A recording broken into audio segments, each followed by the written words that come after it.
हाँ जी, very good morning dear students. हम लास्ट टाइम थर्मोडायनामिक्स में पढ़ रहे थे numericals delta H is equal to delta U plus P delta V के ऊपर। तो फॉलोड बाय हमारे पास जो टॉपिक है थर्मोडायनामिक्स में, उसमें हम हीट कैपेसिटीज़ के बारे में बात करेंगे, स्पेसिफिक हीट के बारे में बात करेंगे, सीपी और सीवी के रिलेशनशिप के बारे में बात करेंगे। हीट कैपेसिटी बहुत ही सिंपल टर्मिनोलॉजी है। हीट कैपेसिटी को डिफाइन किया जाता है amount of heat required to raise the temperature of system through 1 degree Celsius. जब आप किसी सिस्टम का टेम्परेचर 1 डिग्री सेल्सियस इंक्रीज़ करना चाहते हैं, उसके लिए जो आप हीट सप्लाई करते हैं, दैट्स ए हीट कैपेसिटी। इसको सी के साथ लिखते हैं is equal to Q upon T2 minus T1। T2 minus T1 इसलिए बिकॉज टेम्परेचर सपोज पहले 20 डिग्री था, आपने उसको इंक्रीज़ करके 21 कर दिया। बिकॉज आप टेम्परेचर को 1 डिग्री सेल्सियस इंक्रीज़ कर रहे हो, तो दो टेम्परेचर हो गए। तो लार्जर वैल्यू ऑफ टेम्परेचर में से स्मॉलर वैल्यू ऑफ टेम्परेचर को माइनस करोगे तो ये चेंज इन टेम्परेचर आ जाएगा। So heat capacity will be equal to Q upon delta T. In the case ये टेम्परेचर 1 डिग्री इंक्रीज़ करने के लिए जो हीट रिक्वायर्ड है इज़ वेरी स्मॉल, तो आप इस Q को dQ के साथ लिख सकते हैं। तो ये आपकी हीट कैपेसिटी होगी और इसको इक्वेशन 1 कह देंगे और C is equal to DQ upon D2 को इक्वेशन नंबर 2 कह देंगे। अब हम स्पेसिफिकली बात करते हैं स्पेसिफिक हीट कैपेसिटी के बारे में, या जिसे स्पेसिफिक हीट भी कहा जाता है। अगर आप ये सेम डेफिनेशन हीट कैपेसिटी की ले लो, उसमें सब्सटेंस का मास भी मेंशन कर दो जो कि 1 ग्राम है, बाकी डेफिनेशन सारी वैसे की वैसे ही है। तो उस केस में जो आपको अमाउंट ऑफ हीट रिक्वायर्ड है, 1 ग्राम सब्सटेंस का टेम्परेचर 1 डिग्री सेल्सियस इंक्रीज़ करना है, तो उसको हम स्पेसिफिक हीट कैपेसिटी या स्पेसिफिक हीट कह देते हैं। Got it? तो जो एक चीज़ मैं यहाँ पे आउट ऑफ द वे बताना चाहूँगा, आपने लोअर क्लासेस में Q is equal to M C into delta T पढ़ा हुआ है फिज़िक्स में। कोई अमाउंट ऑफ हीट Q जो रिक्वायर्ड होती है, जो कि टेम्परेचर T1 को T2 पे लेके जाती है, ऑफ मास इन ग्राम्स, जैसे कि हमने स्पेसिफिक हीट कैपेसिटी में बताया। तो फिर उस केस में स्पेसिफिक हीट कैपेसिटी को कैलकुलेट किया जा सकता है Q is equal to M mass of the substance into C, that is specific heat capacity into change in temperature. तो यहाँ से आप C जो है वो कैलकुलेट कर सकते हैं। तो अगर आप स्पेसिफिक हीट की कैपेसिटी की जगह मोलर हीट कैपेसिटी कहना चाहते हैं, तो मोलर हीट कैपेसिटी में 1 ग्राम को रिप्लेस कर दीजिए 1 मोल के साथ, बाकी सारी डेफिनेशन जो है वैसे की वैसे ही रहेगी। So molar heat capacity is amount of heat required to raise the temperature of 1 mole of substance through 1 degree Celsius. तो मोलर हीट कैपेसिटी जो है is amount of heat required to raise the temperature of 1 mole of substance through 1 degree Celsius. तो जब आपने 1 mole of substance का temperature 1 degree Celsius से increase करना है, तो उसको हम मोलर हीट कैपेसिटी कहते हैं। तो जो मोलर हीट कैपेसिटीज़ हैं, इनकी दो टाइप्स होती हैं। मोलर हीट कैपेसिटीज़ की दो टाइप्स हैं। पहली है heat capacity at constant volume और दूसरी है heat capacity at constant pressure. तो पहले हम heat capacity at constant volume पे चलते हैं। तो heat supply to a system to raise its temperature through 1 degree Celsius keeping the volume of system constant is called heat capacity at constant volume.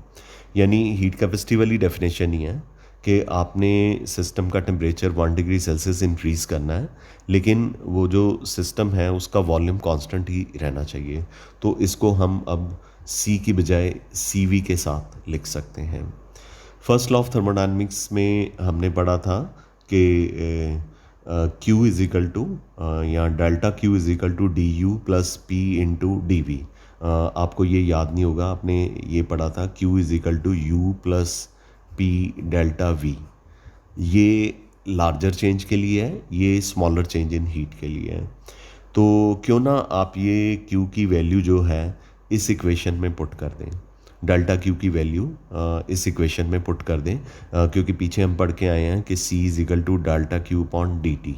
तो delta Q की value क्या है, D U plus P D V. ठीक है, तो C किसके equal हो गया, C is equal to D Q की वैल्यू क्या है, D U plus P D V और अपॉन डी टी। और अगर वॉल्यूम कांस्टेंट हो, तो अगर ये कांस्टेंट है तो प्रेशर तो नेचुरली वो भी कांस्टेंट है, तो ये टर्म जो है इसको हमें छोड़ना पड़ेगा। तो जो पी डी वी है वो किसके इक्वल हो जाएगी, ज़ीरो के इक्वल हो जाएगी। बिकॉज डी वी ज़ीरो है तो P D V naturally zero के इक्वल हो जाएगा। तो सी किसके इक्वल हो जाएगा, D U upon D T.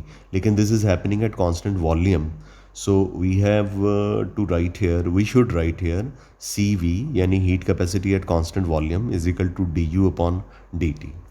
ये हमारा constant molar heat capacity at constant volume जो है वो इक्वल हो गया, is equal to small change in internal energy divided upon small change in temperature.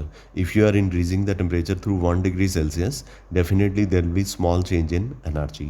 So heat capacity at constant volume is equal to ratio of change in internal energy upon change in temperature. If this is little smaller, we should use here D.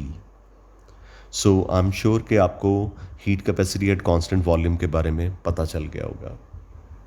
Clear है बच्चा, heat capacity at constant volume के बारे में।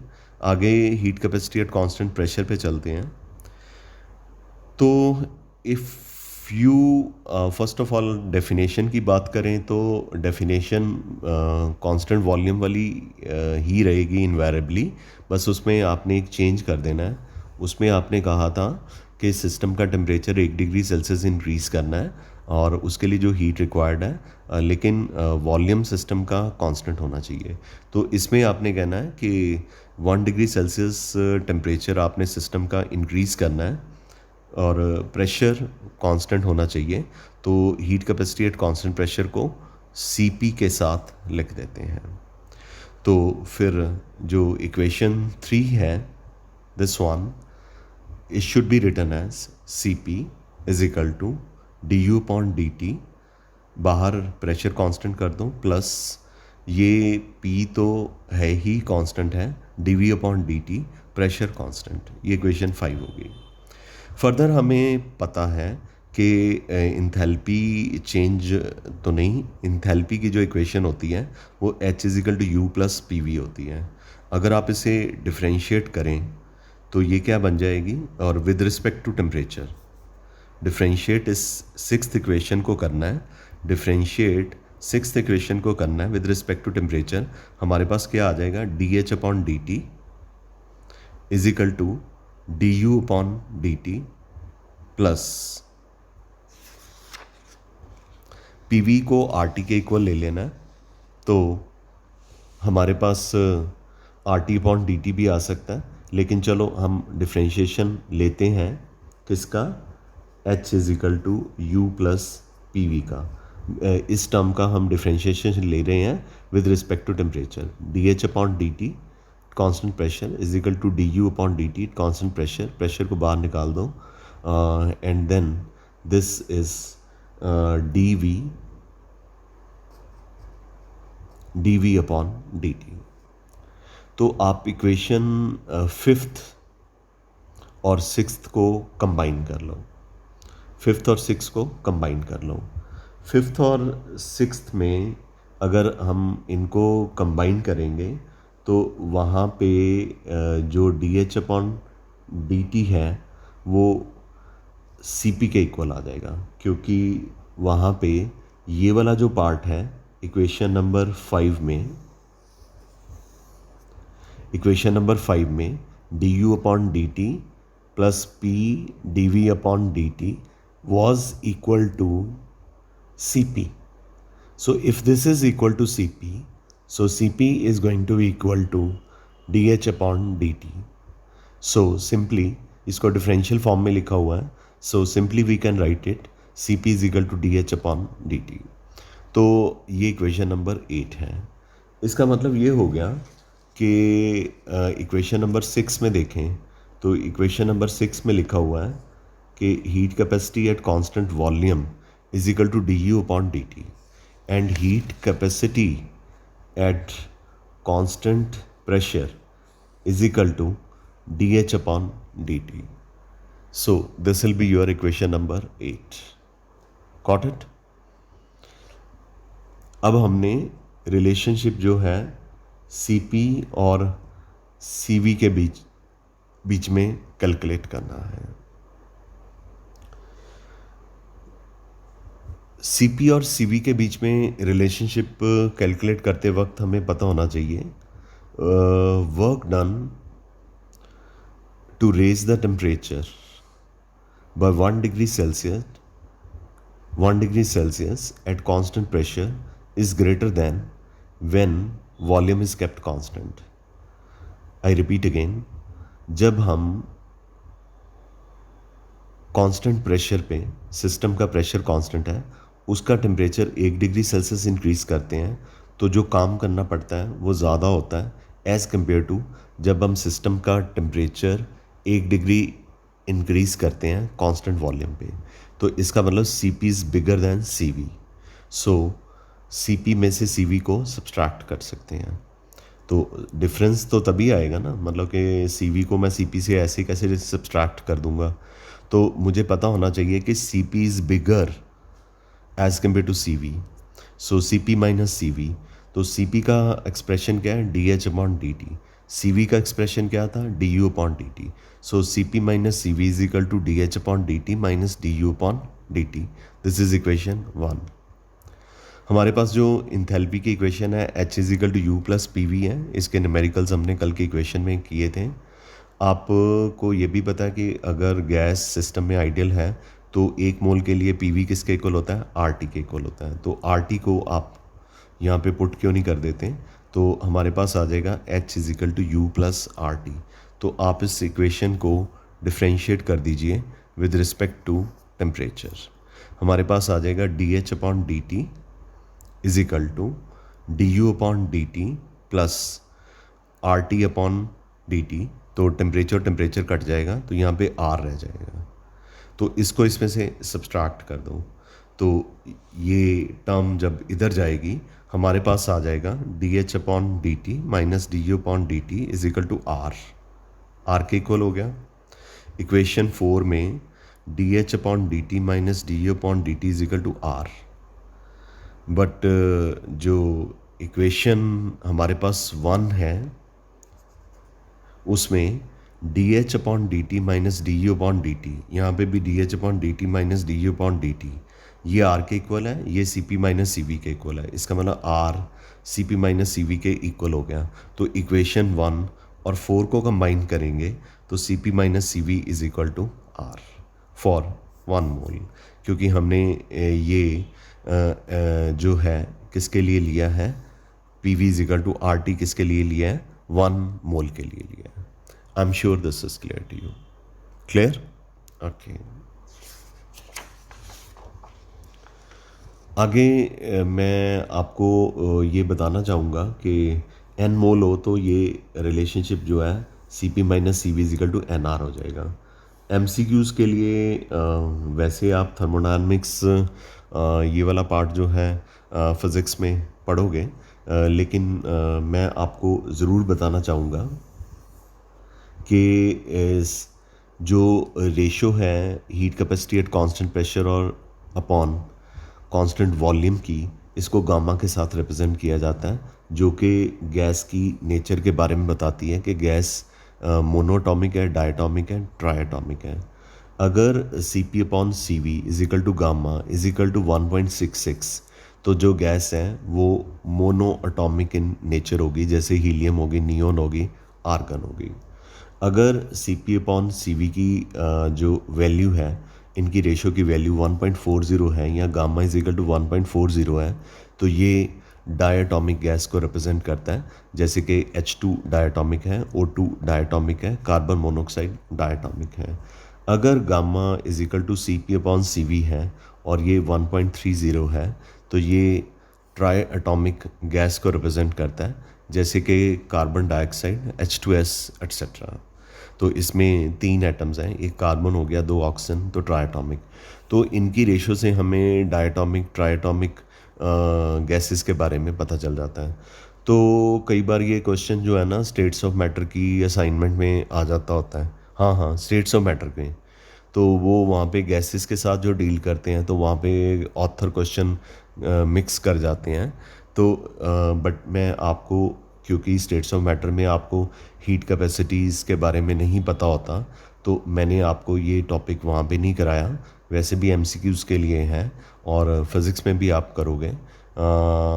तो मैंने आपको ये बताया कि ये हम यहाँ पे करें तो ज़्यादा बेटर है। तो इससे हमें गैस की नेचर के बारे में ही पता चलता है एक्चुअली, तो कि गैस की नेचर कौन सी है। गैस जो है मोनोटॉमिक है, डायटॉमिक है कि ट्राइटॉमिक है। अगला टॉपिक बहुत आसान है, ये आप लोअर क्लासेस से करते आ रहे हैं, एक्सोथर्मिक रिएक्शंस। जब किसी रिएक्शन में हीट रिलीज़ होती है उसको एक्सोथर्मिक रिएक्शन कहते हैं। जैसे hydrogen gas half oxygen gas के साथ रिएक्ट करके वाटर दे रही है, जो हीट रिलीज़ हो रही है 285.8 किलो जूल पर मोल रिलीज़ हो रही है, प्लस लिख दिया। लेकिन मैंने यहाँ पे और लिख के क्या लिखा है, H2 gas plus half O2 gas, we get 1 mole of water in the liquid form and H is equal to -285.8।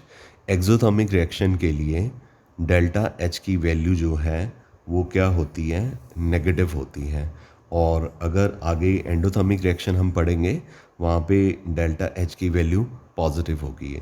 तो कहीं पे भी किसी रिएक्शन में, जैसे ये रिएक्शन भी दिया हुआ है और लिखा है कि delta H is equal to negative, तो जितनी भी वैल्यू आगे लिखी है पर मोल में, किलो जाउल्स में या कैलोरीज में या किलो कैलोरीज में, what ever the value is given, if it is given in negative term, that means reaction is definitely exothermic and vice versa. यानी कि अगर पॉजिटिव साइन है तो रिएक्शन एंडोथर्मिक होता है। और आपने डेफिनेटली लोअर क्लासेस में बहुत बार पढ़ा हुआ है कि एंडोथर्मिक रिएक्शंस क्या होते हैं।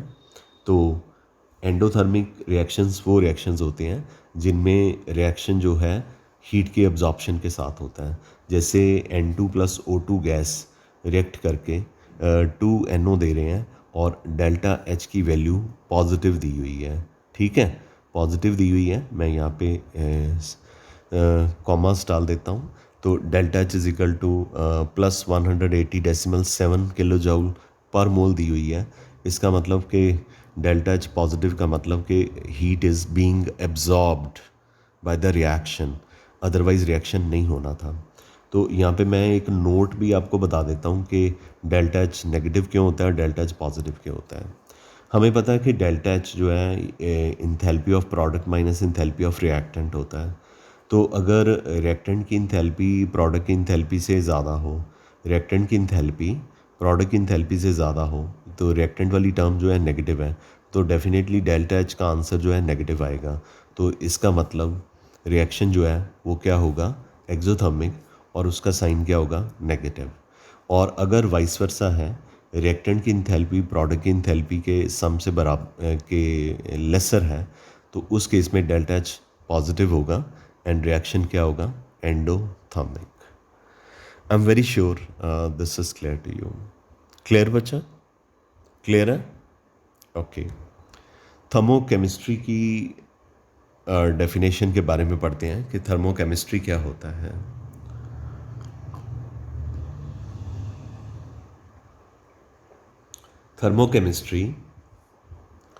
थर्मोकेमिस्ट्री जो है is a branch of chemistry which deals with heat changes that take place during chemical reaction। अब जैसे ये केमिकल रिएक्शन है, इसमें हीट चेंजेस के बारे में जो केमिस्ट्री की ब्रांच को स्टडी करती है कि हीट रिलीज़ हो रही है कि हीट एब्जॉर्ब हो रही है, डेल्टा H पॉजिटिव है कि नेगेटिव है, केमिस्ट्री की जो ब्रांच इसके साथ डील करती है उसको हम थर्मोकेमिस्ट्री कहते हैं। ठीक है, आगे थर्मोकेमिकल इक्वेशंस के बारे में पढ़ लेते हैं।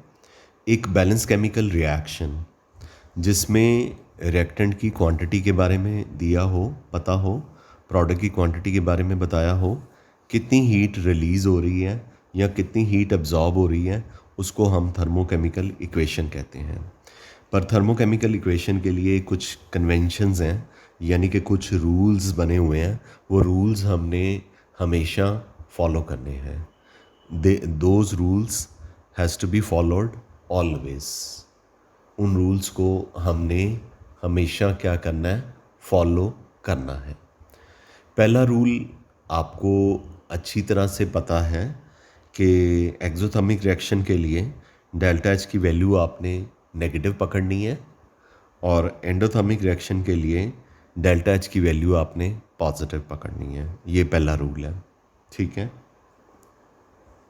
पूरी थर्मोकेमिस्ट्री में न्यूमेरिकल्स निकालते वक्त इस चीज़ का ध्यान रखना है कि एक्सोथर्मिक रिएक्शन के लिए आपने डेल्टा एच नेगेटिव लेना है। जैसे मैंने पीछे एक न्यूमेरिकल कराया था कि बेंजीन की कंबशन हो रही थी, तो मैंने बताया था कि कंबशन में तो हीट रिलीज़ ही होती है, तो उसका डेल्टा एच मैंने ऑटोमेटिकली नेगेटिव लिख दिया था।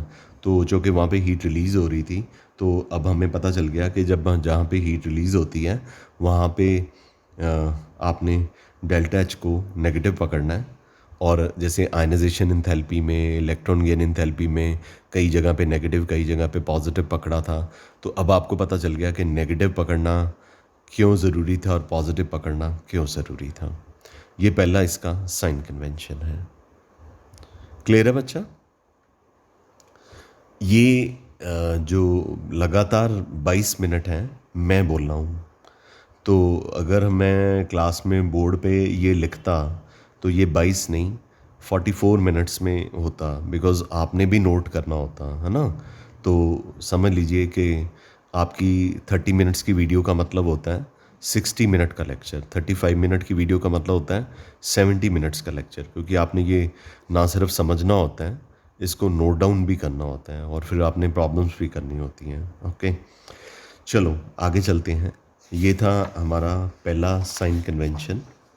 दूसरा साइन कन्वेंशन है कि जितनी भी डेल्टा एच की वैल्यू केमिकल रिएक्शन में दी जाती हैं वो हमेशा दी जाती हैं स्टैंडर्ड स्टेट में, यानी कि जब रिएक्टेंट और प्रोडक्ट स्टैंडर्ड स्टेट में लिए जाते हैं, यानी स्टैंडर्ड स्टेट में टेम्परेचर 25 डिग्री सेल्सियस और प्रेशर 1 बार प्रेशर होता है। पहले स्टैंडर्ड प्रेशर 1 एटमॉस्फेयर लिया करते थे, पर उसको एसआई यूनिट में पास्कल में कन्वर्ट करना इतना ईजियर नहीं था, लंबी कैलकुलेशन थी। 1 बार तो 10⁵ पास्कल के इक्वल होता है, तो हम 1 बार जो है वो 10⁵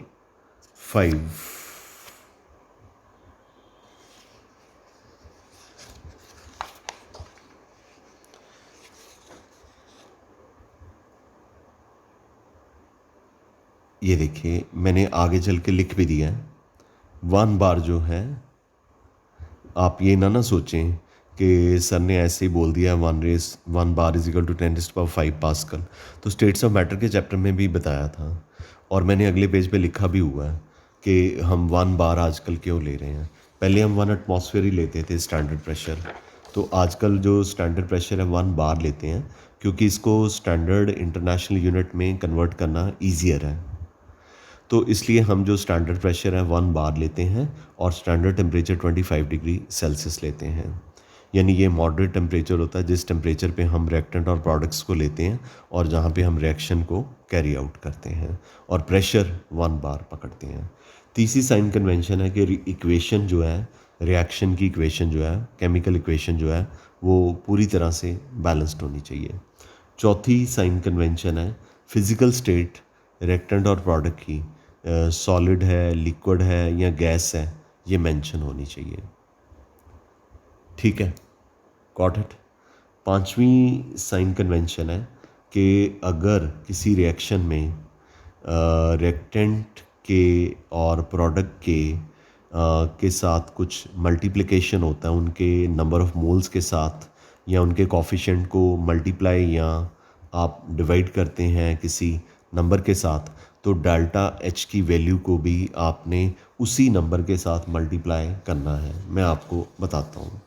जैसे मेरे पास ये इक्वेशन है, इसमें H2 है, हाफ O2 है, वाटर है, और यहाँ देख लीजिए H2 है, हाफ O2 है और वाटर है, and delta H is equal to -285.8 kilo joule. अगर आप इसको 4 से मल्टीप्लाई करते हो, 4 से, तो आपको इसको भी 4 से मल्टीप्लाई करना पड़ेगा, इसको भी 4 से मल्टीप्लाई, यानी पूरे कॉफिशेंट्स जो हैं, ये 1 है, ये हाफ है, ये 1 है, इनको आप 4 से मल्टीप्लाई कर रहे हो, पूरे को 4 से मल्टीप्लाई कर रहे हो, तो डेल्टा एच को भी आपने 4 से मल्टीप्लाई करना है। जैसे हमारे पास एक इक्वेशन है, carbon plus oxygen carbon dioxide delta H is equal to -393.5 kilo joule per mole. अगर आप इस पूरी रिएक्शन को 1/2 से या 2 से डिवाइड करते हो, तो डेल्टा एच को भी 2 से, डेल्टा एच की जो वैल्यू है इसको भी आपने 2 से डिवाइड करना है। I am very sure this is clear to you, क्योंकि ये न्यूमेरिकल में आपके काम आने वाला है। बाकी न्यूमेरिकल्स तो मैं करवाऊँगा ही। तो ये हमारे जो है 5th कन्वेंशन में बताया गया है। The value of delta H is multiplied और divided by same number. Got it बच्चा? I'm sure this is clear to you. Okay. 6th convention है कि अगर आप रिएक्शन को रिवर्स कर देते हो तो डेल्टा एच का साइन भी चेंज हो जाएगा, पर मैग्नीट्यूड जो है वो सेम रहेगा। ठीक है, तो जैसे मैं आपको इसकी भी एग्जांपल बताता हूँ। जैसे ये है, हालांकि ये रिएक्शन रिवर्स तो नहीं हो सकता, पर चलो let us assume carbon plus oxygen carbon dioxide दे रहा है और डेल्टा एच -393.5 है। मैं कह रहा हूँ कि मैं इसको उल्टा लिख रहा हूँ, उल्टा carbon dioxide is giving me carbon solid plus oxygen gas. तो ये मैंने रिएक्शन उलट कर दिया, तो डेल्टा एच का जो साइन है नेगेटिव से पॉजिटिव हो जाएगा, वैल्यू उतनी ही रहेगी, यानी मैग्नीट्यूड जो है वो चेंज नहीं होगा, मैग्नीट्यूड नहीं चेंज होगा ऑन रिवर्सिंग द रिएक्शन। ठीक है, पता लग गया? मैंने एग्जाम्पल आपको दे दिए अच्छे से। तो मैंने ये इक्वेशन लिखी हुई थी, मैंने उसको रिवर्स कर दिया, प्रोडक्ट को रिएक्टेंट बना दिया और रिएक्टेंट को प्रोडक्ट बना दिया। तो डेल्टा एच का साइन मैंने नेगेटिव से पॉजिटिव कर दिया, पर मैग्नीट्यूड जो है उसको मैंने नहीं टच करना, उसको नहीं मैंने चेंज करना। I am sure this is clear to you. Clear है बच्चा? ओके।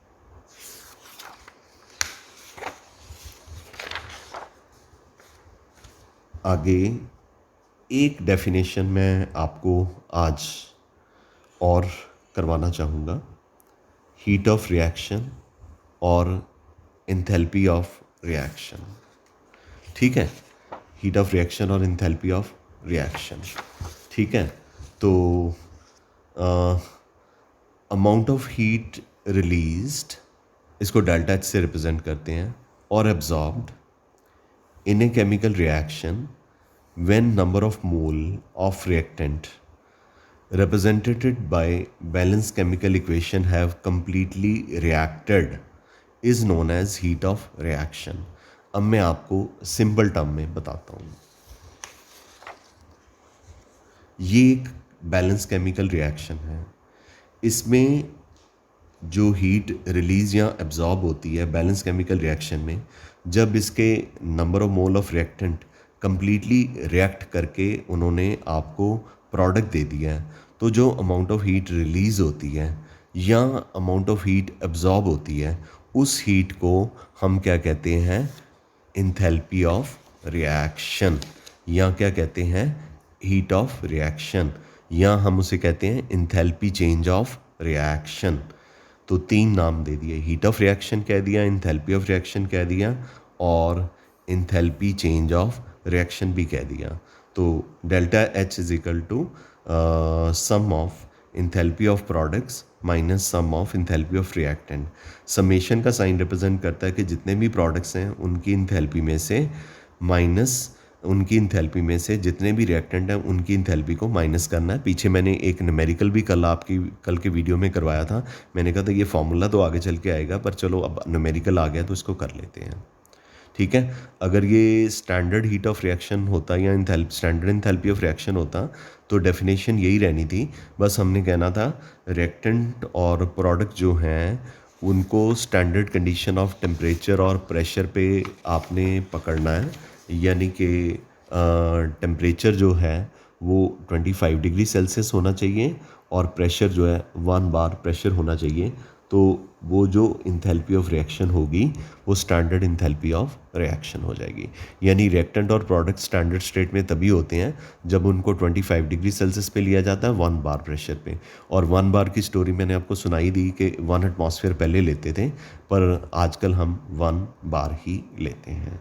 ठीक है, तो डिफरेंट टाइप्स ऑफ हीट और इंथैल्पी ऑफ रिएक्शंस एक लंबा टॉपिक है, तो हम आज यहाँ तक पढ़ेंगे। तो 31 मिनट का वीडियो मतलब 62 मिनट्स का लेक्चर। ठीक है, तो आप इसको जब लिखेंगे आपको भी 40-45 मिनट्स लग ही जाने हैं। ठीक है, तो इसमें आपने कुछ मैंने ही बोला है, तो आपने अपनी प्रॉब्लम्स आप मुझे देते रहते हो। ठीक है, और भी कोई प्रॉब्लम होगी तो आप मुझे दे सकते हो। Thank you very much, we call it a day and see you back tomorrow. Have a great day.